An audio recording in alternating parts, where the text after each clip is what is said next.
25 வயசு ஆயிடுச்சா? இல்ல ஆனா நாங்க இப்ப earn பண்ண ஆரம்பிச்சிட்டோம் அப்படின்னு சொல்றீங்களா?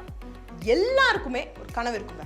அது என்ன அப்படின்னா லட்சக்கணக்கில் இல்ல கோடி கணக்குல காசு சம்பாதிக்கணும், உருவாக்கணும்னு. இந்த கனவு கனவா மட்டும் இருக்காது, அதை நினைவாக்கலாம்னு நான் சொல்றேன். எப்படி சொன்னா நீங்க கேட்பீங்க.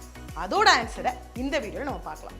பார்க்கறதுக்கு முன்னாடி நம்மளோட சேனல் நீங்க சப்ஸ்கிரைப் பண்ணலைன்னா இப்பவே சப்ஸ்கிரைப் பண்ணிட்டு இந்த பெல் ஐக்கனை கிளிக் பண்ணுங்க.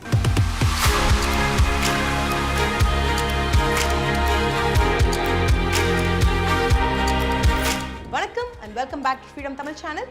நான் உங்களோட சனாரா. நான் சொன்ன மாதிரி நீங்க இப்பதான் earn பண்ண ஆரம்பிச்சிருக்கீங்க. இல்ல எனக்கு 25 வயசு ஆயிடுச்சு, நான் earn பண்ணிட்டே இருக்கேன் கொஞ்சம் வருஷமா, 1 கோடி ரூபாய் எனக்கு வந்து சம்பாதிக்கணும் இல்லைன்னா உருவாக்கணும்னு ஆசை இருக்கு அப்படின்னா உங்களோட ஆசையை நினைவாக்குற ஒரு வீடியோவா இது வந்து அமையும். ஸோ ஃபர்ஸ்ட் நம்ம தெரிஞ்சுக்க போறது என்னன்னா ஒரு இன்வெஸ்ட்மெண்ட் ஸ்ட்ராட்டஜி. இதுக்கு முன்னாடி, அதாவது இன்வெஸ்ட் பண்றதுக்கு முன்னாடி இங்க ஒரு 3 விஷயங்கள் செய்யணும். அந்த விஷயத்தை நான் கடைசியில் வந்து சொல்றேன். ஃபர்ஸ்ட் நம்ம அந்த இன்வெஸ்ட்மெண்ட் ஸ்ட்ராட்டஜி என்ன அப்படின்றத தெரிஞ்சுப்போம். ஸோ பேசிக்கலி நம்ம இன்வெஸ்ட்மெண்ட் கெப்பாசிட்டி எவ்வளோ அப்படின்றத அண்டர்ஸ்டாண்ட் பண்ணிக்கிட்டா தான் இந்த இன்வெஸ்ட்மெண்ட் ஸ்ட்ராட்டஜி நமக்கு பொருந்துமா அப்படின்றத பார்க்க முடியும். ஸோ கெப்பாசிட்டின்னு சொல்கிறப்ப என்ன, மாதம் என்னால் இவ்வளோ வந்து இன்வெஸ்ட் பண்ண முடியும். ஸோ நீங்கள் வந்து இப்போ சொல்கிறீங்க 10,000 ரூபா என்னால் வந்து இன்வெஸ்ட் பண்ண முடியும் அப்படின்னு சொல்கிறீங்க. நான் என்ன சொல்கிறேன்னா 20 வருஷத்தில் நீங்கள் அந்த 1 கோடி ரூபா கார்பஸ் வந்து உருவாக்கலாம். எங்கே இன்வெஸ்ட் பண்ணணும்? நீங்கள் வந்துட்டு large cap and mid cap ஃபண்டில் இன்வெஸ்ட் பண்ணணும். இந்த large cap fund, mid cap ஃபண்ட்னா என்ன? அதுக்கு முதல்ல மார்க்கெட் கேபிட்டலைசேஷன்னா என்னன்னு புரிஞ்சுக்கணும். சிம்பிளான ஒரு விஷயங்க. ஒரு கம்பெனி இருக்கு, அவங்களோட ஷேர்ஸ் இருக்கு இல்லையா? ஸோ அந்த ஒரு ஷேரோட current price into number of outstanding shares, அதுதான் மார்க்கெட் கேபிட்டலைசேஷன் அந்த கம்பெனியோட. ஓகே, ஸோ இதை பேஸ் பண்ணிட்டு large cap, mid cap, small கேப்னு பிரிப்பாங்க. லார்ஜ் கேப் அப்படின்னு சொல்றப்போ 20,000 crore மேல மார்க்கெட் கேபிட்டலைசேஷன் இருக்கும். அதுவே மிட் கேப் அப்படின்னு சொல்றப்போ 5,000 crore இருந்து 20,000 crore இருக்கும். அண்ட் ஸ்மால் கேப்னா 5,000 crore கீழே இருக்கும். ஸோ இப்போ நம்ம எங்கே இன்வெஸ்ட் பண்றோம்? இந்த ஒரு 1 கோடி கார்பஸ் உருவாக்குறதுக்கு நாம மிட் கேப்லயும் லார்ஜ் கேப் ஃபண்ட்ஸ்லயும் இன்வெஸ்ட் பண்றோம்.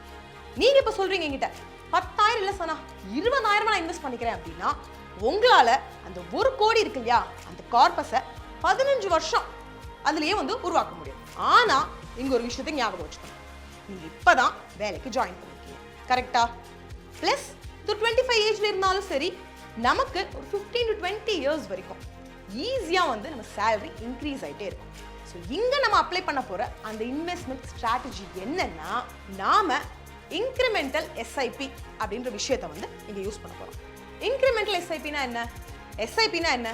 Systematic investment planning. மாசம் நம்ம காசை வந்து இன்வெஸ்ட் பண்றோம். ஸோ இங்க என்ன பண்ணுவோம்னா, ஒரு வருஷத்துக்கு அப்புறம் நாம இன்வெஸ்ட் பண்ற அந்த காசை இன்க்ரீஸ் பண்ணுவோம். ஒரு எக்ஸாம்பிள் நான் உங்களுக்கு சொல்றேன். 10,000 ரூபாய் அகைன் நீங்க வந்து மாசம் இன்வெஸ்ட் பண்ணலாம் டிசைட் பண்ணிட்டீங்க. ஸோ நீங்க என்ன பண்ணணும்னா, ஒரு வருஷம் முடிஞ்சதுக்கு அப்புறம் ஒரு 10% இன்க்ரீஸ் பண்ணிடணும். இந்த மாதிரி ஒரு வருஷமும் இன்க்ரீஸ் பண்ணீங்கன்னா நீங்க ஒரு 16 இயர்ஸ்ல உங்களோட 1 கோடி அந்த ஒரு கார்பஸ் வந்து அச்சீவ் பண்ண முடியும். ஒரு 12% இன்ட்ரெஸ்ட் தரக்கூடிய இடத்துல வந்து இன்வெஸ்ட் பண்ணிக்கலாம்.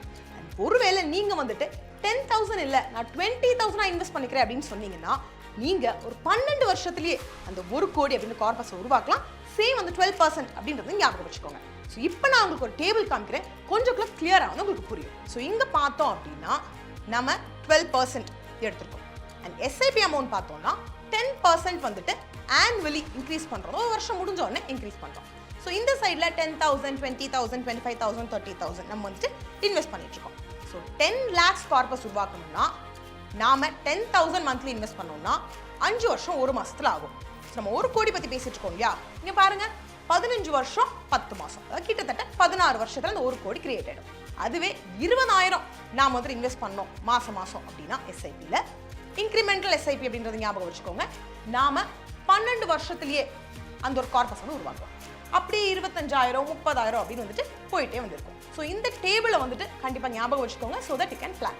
முதல் சேலரி வாங்கின உடனே இன்வெஸ்ட் பண்ணணும், காசை சேவ் பண்ணணும், நான் வந்து அந்த கோடிகளை லட்சங்களை உருவாக்கணும் அப்படின்னு ஆசைப்படுறது ரொம்ப நல்ல விஷயம். ஏன்னா ஒரு 25 வயசுல இல்லைன்னா ஃபர்ஸ்ட் சேலரி வாங்குறப்பெல்லாம் அந்த ஒரு மெச்சூரிட்டியோ அந்த ஒரு கமிட்மெண்ட்டோ வந்து இருக்காது. ஆனா அதை பண்றதுக்கு முன்னாடி ஒரு சில விஷயங்கள் நான் சொன்னேன் இல்லையா, 3 விஷயங்கள் நீங்க செய்யணும்னு, அதை செஞ்சுட்டு அதுக்கப்புறம் தான் இன்வெஸ்ட்மெண்ட் சைட் போகணும். அண்ட் இன்னொரு விஷயம் என்ன அப்படின்னா, இந்த இன்வெஸ்ட்மெண்ட் அப்படின்னு சொல்றோம் இல்லையா, இது எல்லாருக்குமே ஒரே மாதிரி பொருந்தும்னு சொல்ல முடியாது. ஸோ நீங்க ஃபர்ஸ்ட் என்ன பண்ணணும்னா உங்களோட ஃபினான்ஷியல் கோல்ஸ் என்ன அப்படின்றத டிசைட் பண்ணணும். அதுக்கப்புறம் எவ்வளோ ரிஸ்க் எடுக்க முடியும் அப்படின்றத டிசைட் பண்ணணும். எவ்வளோ டைம் இருக்கு அப்படின்னு டிசைட் பண்ணணும். அதுக்கப்புறம் ஃபினான்ஷியல் பிளானை போடணும். ஸோ ஃபர்ஸ்ட் ஃபினான்ஷியல் கோல் என்ன, இந்த கோலுக்காக இன்வெஸ்ட் பண்றோமே எவ்வளோ ரிஸ்க் எடுக்கலாம். ஒரு சில இன்வெஸ்ட்மெண்ட்டோட ரிஸ்க் ஜாஸ்தி, ரிட்டர்ன்ஸ் ஜாஸ்தி. ஒரு சில இன்வெஸ்ட்மெண்ட்டோட ரிஸ்க் கம்மி, ரிட்டர்ன்ஸ் கம்மி. புரியுது இல்லையா? ஸோ எவ்வளோ ரிஸ்க் எடுக்கலாம் இந்த ஒரு ஃபினான்ஷியல் கோல் அட்டைன் பண்றதுக்கு கனெக்ட் பண்ணிக்கலாம். கடைசியா எவ்வளோ டைம் இருக்கு இந்த ஃபினான்ஷியல் கோல் அச்சீவ் பண்றதுக்கு. அதுக்கப்புறம் உங்களோட ஃபினான்ஷியல் பிளான் ரெடி ஆகிடும். ஓகே, அந்த 3 விஷயங்கள் என்ன? First one health insurance.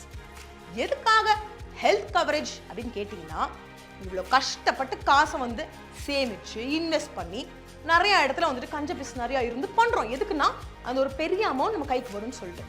ஒருவேளை நடக்காது, பட் ஒருவேளை நடந்துருச்சுன்னா, இப்போ நான் வந்து இருக்கேன், இன்வெஸ்ட் பண்ணிட்டு இருக்கேன், காசு ரெடி ஆகிட்டே வந்து இருக்கு, இன்னும் கொஞ்சம் வருஷத்துல வெளியே எடுக்க போறேன், ஆனால் ஒரு மெடிக்கல் எமர்ஜென்சி வந்துருச்சு.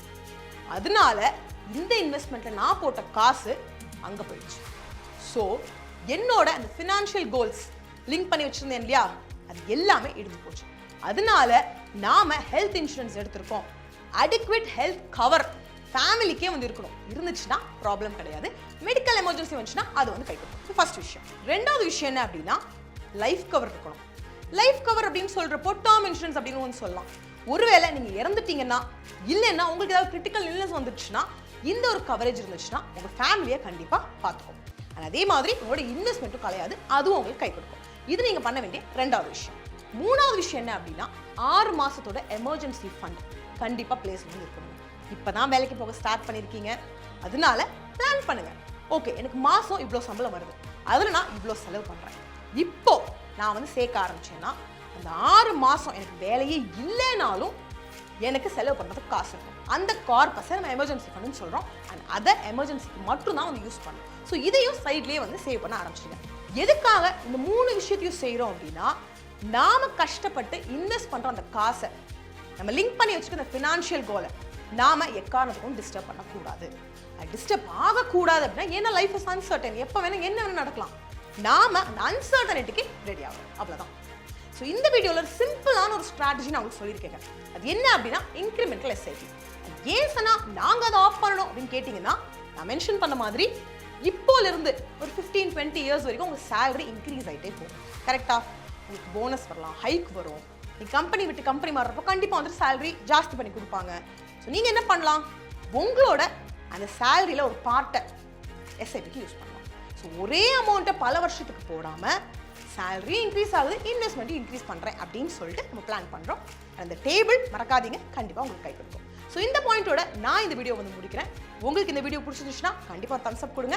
மற்றவங்களுக்கு பெனிஃபிஷியல் இருக்கும்னு நினச்சிங்கன்னா ஷேர் பண்ணுங்க. அண்ட் நம்மளோட சேனலை இது வரைக்கும் சப்ஸ்கிரைப் பண்ணலைன்னா இப்போவே சப்ஸ்கிரைப் பண்ணிட்டு அந்த பெல் ஐக்கனை கிளிக் பண்ணுங்க. அண்ட் ஃப்ரீடம் ஆப் கண்டிப்பாக உங்கள் ஃபோனில் வந்து இருக்கணும். எதுக்கு அப்படின்னு கேட்டிங்கன்னா, இப்போ ஸ்பெஷலி ஒரு கோர்ஸ் படிக்கணும்னு ஆசைப்படுறீங்க நீங்கள், பர்சனல் ஃபினான்ஸ்லையோ ஃபார்மிங்லையோ பிஸ்னஸ்லையோ நமக்கு 3 கேட்டகரி இருக்குது, 950+ கோர்ஸஸும் வந்து இருக்குது. நீங்கள் அந்த கோர்ஸுக்கு மட்டும் பே பண்ணி படிக்கலாம். எவ்வளோ இருந்து இந்த ஃபீஸ் வந்து ஸ்டார்ட் ஆகுது அப்படின்னு கேட்டிங்கன்னா, 399 ஸ்டார்ட் ஆகுது. கோர்ஸ் டு கோர்ஸ் வேரி ஆகும். பட் நீங்கள் ஃபுல் சப்ஸ்கிரிப்ஷன் வாங்கணும் அப்படின்ற அவசியம் கிடையாது.